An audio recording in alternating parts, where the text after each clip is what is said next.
आजपासूनचा प्रत्येक शेतकऱ्यासाठी अंदाज देणार आहे। कारण की राज्यामध्ये आता म्हणजे 1 तारखेपासून म्हणजे 1 सप्टेंबरपासून जोराचा पाऊस येणार आहे, म्हणून हा अंदाज सर्व शेतकऱ्यांना लक्षात घ्यायचा। राज्यात इतर परिस्थिती बघितली तर राज्यामध्ये आज आहे 30 तारीख, 30 ऑगस्ट आहे, उद्या 31 आहे। आजच विदर्भाकडे म्हणजे पूर्व विदर्भाकडे पाऊस सुरू होणार आहे, त्याच्यानंतर ते पाऊस पश्चिम विदर्भाकडे येणार आहे, मराठवाड्याकडे देखील आज बऱ्याच ठिकाणी म्हणजे सुरुवात होणार आहे, म्हणून हा अंदाज लक्षात द्यायचा। पण राज्यात सांगायचं झालं तर एक म्हणजे पोळ्यापासून 1 सप्टेंबर ते 5 सप्टेंबर दरम्यान राज्यामध्ये जोराचा पाऊस पडणार आहे, वडीनाले वाहणारा पाऊस पडणार आहे, म्हणून हा अंदाज लक्षात घ्या। आणि मी या ठिकाणी आहे की हे आमच्या भागातील हे पिंपळगाव धामणगाव शिवारातील हे आमच्या कोरडवाहूच्या कापसाच्या क्षेत्रातील हे कोरडवाहू क्षेत्रातून एक अंदाज व्यक्त करत आहे। आणि सर्व शेतकऱ्याला सांगू इच्छितो की आता आज आणि उद्या 2 दिवसामध्ये तुम्हाला काय शेतीची कामे करायची असेल तर ते करून घ्या।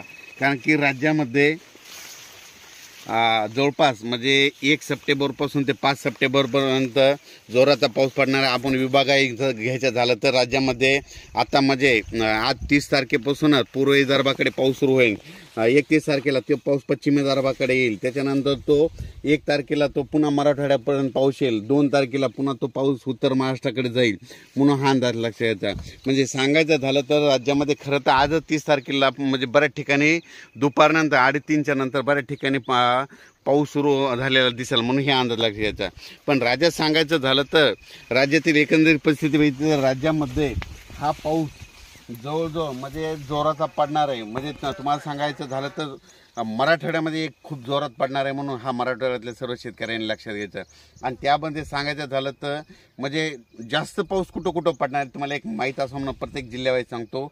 चंद्रपूर, नागपूर, वर्धा, भंडारा, गोंदिया, यवतमाळ, नांदेड, परभणी, हिंगोली, वाशिम, त्याच्यानंतर लातूर, नांदेड, बीड, जालना, संभाजीनगर, उस्मानाबाद, त्याच्यानंतर नगर जिल्हा, त्याच्यानंतर जळगाव जिल्हा, बुलढाणा जिल्हा, त्याच्यानंतर जळगाव जामोद, त्याच्यानंतर नंदुरबार, धुळे, नाशिक, इगतपुरी ह्या भागामध्ये जरा जास्त पाऊस असणार आहे। म्हणजे हे पाऊस असा जवळ 22-23 जिल्ह्यामध्ये चांगला पडणार आहे, म्हणून हा अंदाज लक्षात द्यायचा।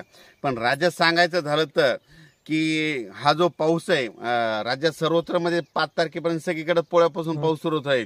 फक्त या भागामध्ये मराठवाड्यामध्ये पूर्व विदर्भ, पश्चिम विदर्भ आणि उत्तर महाराष्ट्राकडे जरा जोरदार पाऊस पडणार आहे, म्हणून हा अंदाज लक्षात घ्यायचा। त्याच्यात सर्व शेतकऱ्याला सांगू इच्छितो की राज्यातील तुम्हाला आज आणि उद्याचे दिवस काय मुगाचं पीक असेल, उडदाचं पीक असेल तर ह्या 2 दिवसात काढून घ्या, कारण की अनेक 1-2 दिवस चान्स आहे।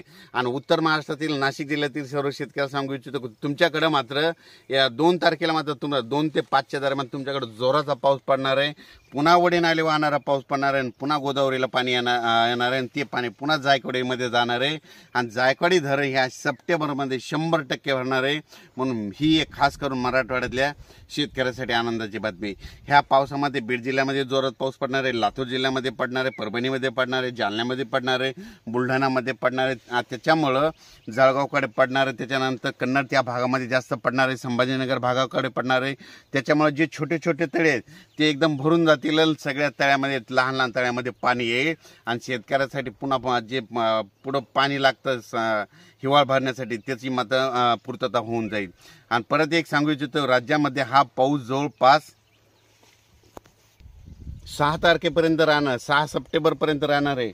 आणि याच्यामध्ये विजाचं प्रमाण जास्त आहे। विजा चमकत असताना झाडाखाली थांबू नका, विजा चमकत असताना आपली जनावरं झाडाखाली बांधू नका। आणि पावसामध्ये वड्या नदीला पाणी आल्याच्या नंतर पुलाच्या फरशीवर ओलांडू नका, म्हणून ही सर्व याची दक्षता घ्यावी। अचानक वातावरणात बदल झाला तर परत आणखीन 1-2 दिवसांनी मेसेज दिला।